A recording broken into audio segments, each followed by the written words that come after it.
आज हम करने वाले हैं न्यूमेरिकल, जिसमें कि हम एक्चुअल न्यूट्रल एक्सिस और क्रिटिकल न्यूट्रल एक्सिस दोनों को ही निकालेंगे। क्वेश्चन हमें दे रखा है कि फाइंड क्रिटिकल न्यूट्रल एक्सिस, हालांकि निकालेंगे हम इसमें एक्चुअल भी क्रिटिकल न्यूट्रल एक्सिस इफ यदि grade of concrete is M30, grade concrete की M30 है एंड Fe 415, यानी स्टील की ग्रेड है 415। इफेक्टिव डेप्थ दे रखी है 500 mm और 12 mm की, यानी 12 4 बार, यानी 12 mm की ये 12 है, 12 यानी ये 12 mm की बार है। कितनी बार है? टोटल 4 बार है। इफेक्टिव डेप्थ कितना देखा है? 500। इसका मतलब है ऊपर से लेके अगर हम इसके बिल्कुल सेंटर तक जाएंगे स्टील बार तक, तो ये 500 है, जिसको हम बोलते हैं डी, यानी इफेक्टिव डेप्थ 500 mm। अब गिवन डेटा क्या दे रखा हमें? FC के 30 MPa, क्योंकि जो ग्रेड होती है कंक्रीट की वही FC के होता है, characteristic strength of concrete. FC के बराबर 300, Fy बराबर दे रखा है 415, D बराबर दे रखा है 500 mm और AST यानी एरिया ऑफ स्टील दे रखा है 452.5 mm²। ये AST कैसे निकाला हमने? हमें 4 बार दे रखी है, ये 1 2 3 4, तो एक बार का एरिया कितना हो गया?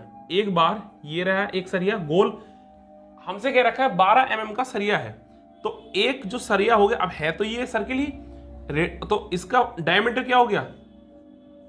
डायमीटर हो गया D, जो कि हो गया 12 mm, डायमीटर हो गया 12 mm। अब एरिया क्या होता है? πr², ये होता है एरिया ऑफ सर्किल, लेकिन ये तो रेडियस की फॉर्म में है क्योंकि हमारे पास तो डाया है, तो हम डाया की फॉर्म में क्या होता है? π/4 × d², ये होता है डायमीटर की फॉर्म में।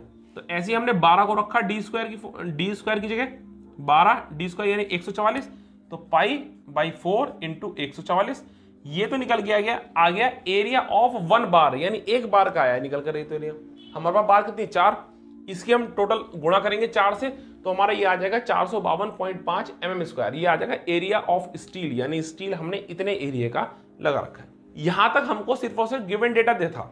अब इसके आगे हमें क्या है?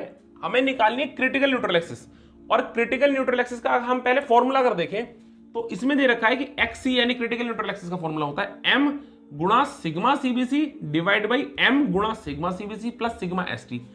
अब इसमें एक तो हमें M चाहिए, एक सिग्मा CBC चाहिए, सिग्मा ST चाहिए, तीनों में से कुछ भी नहीं है हमारे पास। अब M कैसे निकलेगा? M का फॉर्मूला ये होता है मॉड्यूलर रेशियो का। अब हमें जो कोड प्रिंट कराना था IS कोड 456/2000, अब उसका काम आ गया है। अब जो वैल्यू है सिग्मा CBC की और वैल्यू है सिग्मा ST की, ये दोनों ही वैल्यू हमने उठाई है कोड से, कोड IS कोड 456, और इस तरीके से हम क्वेश्चन में आगे लिखेंगे भी ब्रैकेट बनाकर कि हमने ये लाइन कहां से लिखी है। ये हमें क्वेश्चन में तो दे नहीं रखा, तो हमने क्या किया है? कोड से लिए ये IS 456/2000 के पेज नंबर 81 और 82 से, पेज नंबर 81 से लिया है ये सिग्मा CBC और 82 से लिया है सिग्मा ST, जो कि टेबल नंबर 21 एंड 22, यानी टेबल नंबर 21 से हमने लिया है सिग्मा CBC, टेबल नंबर 22 से हमने लिया है सिग्मा ST। एक बार अब हम कोड में देखते हैं किस तरीके से हमने ये वैल्यूज को उठाया है। ये है IS कोड 456/2000 का पेज नंबर 81, जहां से हमें सिग्मा CBC की वैल्यू मिलेगी। यहाँ से हम चेक करेंगे कि हम कंक्रीट की किस ग्रेड के लिए देख रहे हैं वैल्यू, और उस ग्रेड पर कंक्रीट की सिग्मा CBC और सिग्मा CC की वैल्यू क्या होगी, ये हमें यहाँ से मिलेगी। हमारे इस केस में वैल्यू M30 दे रखी है ग्रेड ऑफ कंक्रीट की, और वहाँ पर सिग्मा CBC की वैल्यू जैसे हम टेबल में देख सकते हैं 10.0 दे रखी है। और ये है नेक्स्ट पेज IS 456 का पेज नंबर 82, इसमें हम सिग्मा ST की वैल्यू देखेंगे। यहाँ की इस टेबल से हमें सिग्मा ST और सिग्मा SC दोनों की वैल्यू मिल जाएगी। बस हमें ये देखना है कि मैं किस ग्रेड का सरिया इस्तेमाल कर रहे हैं, तो हम यहाँ पर इस्तेमाल कर रहे हैं Fe 415, जो कि बिल्कुल लास्ट में दे रखी है ग्रेड, और अधिकतर क्वेश्चन में यही आपको दे रखी होगी। यहाँ पर वैल्यू हमारी बैठती है 230, चाहे सरिया 20 mm से छोटा हो या 20 mm से बड़ा हो, दोनों के लिए 230 है, इसलिए हमें सोचने की जरूरत नहीं है। तो सिग्मा ST की वैल्यू होगी 230। अब यहां तक हमारे पास सिग्मा CBC आ गया, सिग्मा ST आ गया। M की वैल्यू क्या है? M को भी जो फॉर्मूला है, ये फॉर्मूला हमने कहां से उठाया? IS 456/2000 के पेज नंबर 80 पर। ये NXB पेज नंबर 80 पर हमें फॉर्मूला दे रखा है मॉड्यूलर रेशियो का, यहाँ से हमने ये फॉर्मूला उठाया है। पेज नंबर 80 पर ये NXB है, इसलिए यहाँ पे पहले B लिखा है। NX दे रखे होंगे A B C D E F G ऐसे करके NX करके भी दे रखा है, और एक सिंपल क्लॉज भी पीछे हमें दे रखे हैं कोड में। ये B लिखा है, इसका मतलब ये NXB में है। तो पेज नंबर 80 पर क्लॉज नंबर है B-2.1.2.D, वहां पर हमें फॉर्मूला दे रखा है ये M = 280 divided by 3 sigma CBC। यहां पर सिग्मा CBC की वैल्यू हमें 10 पुट कर देनी है, सीधा सीधा हमारा आंसर आ गया 9.3, इसको हमने राउंड फिगर में ले लिया है 9। अब क्रिटिकल न्यूट्रल एक्सिस में हमारे पास सारी वैल्यूज आ चुकी हैं, सारी वैल्यूज M की वैल्यू 9, सिग्मा CBC की 10, सिग्मा ST की 230, सारी वैल्यूज को पुट किया, हमारे पास क्या आ गया निकल कर यहाँ पर 140.6। इसमें हमने D की वैल्यू और रखी ये। अब हम इसमें करते क्या है, जब हम ये XC निकालते हैं यानी क्रिटिकल न्यूट्रल एक्सिस निकालते हैं, इस केस में हम इसको दो पार्ट में हमने फॉर्मूला को डिवाइड कर दिया है। एक तो पार्ट है ये वाला पहला M sigma CBC divide by ये वाला ब्रैकेट में, और एक है D, दो पार्ट में है। आप देखिएगा D की वैल्यू दे रखी थी 500, स्टार्टिंग में ही रखी जा सकती थी, लेकिन नहीं रखी गई है। क्यों? क्योंकि कई क्वेश्चन में आपको D की वैल्यू देंगे नहीं। जब वो D की वैल्यू देंगे ही नहीं तो हमें जो आंसर निकालना है वो ऐसे निकालना है, जैसे 0.28D ऐसे करके हम इसको कह देंगे कि ये है क्रिटिकल न्यूट्रल एक्सिस। अब जिसकी 500 है तो 500 रख लेगा, वैल्यू 140.6 आ जाएगी। तो हमें D अलग है, और इससे पहले जो ये चीज चलती है ये पूरा होता है कांस्टेंट, ये रहता है हमारा कांस्टेंट।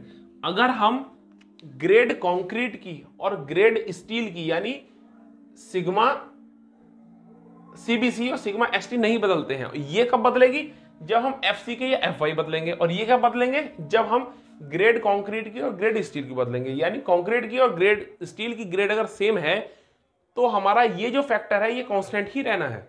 जब ये कांस्टेंट रहेगा तो वैल्यू चेंज अगर क्रिटिकल न्यूट्रल एक्सिस की होगी तो वो केवल और केवल D की वजह से चेंज होगी, अगर ग्रेड स्टील की और कंक्रीट की सेम दे रखी है तो ये फैक्टर निकल कर आ गया 0.28D, और बाद में हमने D की वैल्यू रखी, आ गया 140। अब ये तो रहा हमारा क्रिटिकल न्यूट्रल एक्सिस। अब एक्चुअल क्या है, कितना स्टील हमने डाला है वो क्या है? अब तो हमने स्टील के 12 mm के 4 डाले हैं सरिये, यानी टोटल हमारा AST आ चुका है 452.5।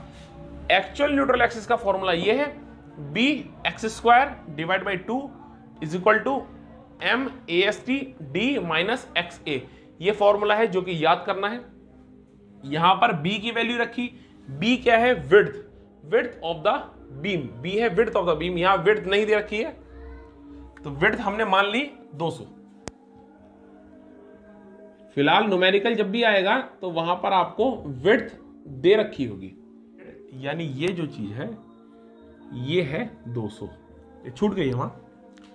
B की वैल्यू रखी 200, X ऐसी 2 ऐसी नीचे = में M की वैल्यू हमें 9, AST की वैल्यू 452.5 ब्रैकेट में 500, D की वैल्यू -XA। अब ये सॉल्व कैसे होगा? इसको सॉल्व करने के लिए हम इसको क्वाड्रेटिक इक्वेशन बना लेंगे। क्वाड्रेटिक इक्वेशन बनाने के लिए यहां पे तो x a का स्क्वायर है, a को बार बार छोड़ देते हैं, हम केवल x बोलते हैं। यहां पर x का स्क्वायर है और यहां पर x सिंगल है, इसको ऐसे रहने दिया, 2 गया इधर, तो यहां पर बचा ये 200 x का स्क्वायर प्लस यहां पर इस पूरे की गुणा होगी इससे 200 से, ये बन जाएगा। और यहां पर जब इस पूरे की गुणा होगी x से और ये 2 की गुणा होगी तो ये बन जाएगा 8145 x। ये एक इक्वेशन बन गई है हमारी ax² + bx + c = 0। और इसको हम दो तरीके से सॉल्व करते हैं, एक तो कैलकुलेटर के माध्यम से कर सकते हैं, डायरेक्टली कैलकुलेटर में हमारी इक्वेशन सॉल्व हो जाती है। अगर ये चीज सीखनी है तो आप आई बटन पर क्लिक करके देख सकते हैं कि कैसे हम कैलकुलेटर से सॉल्व कर सकते हैं इस टाइप की इक्वेशन को।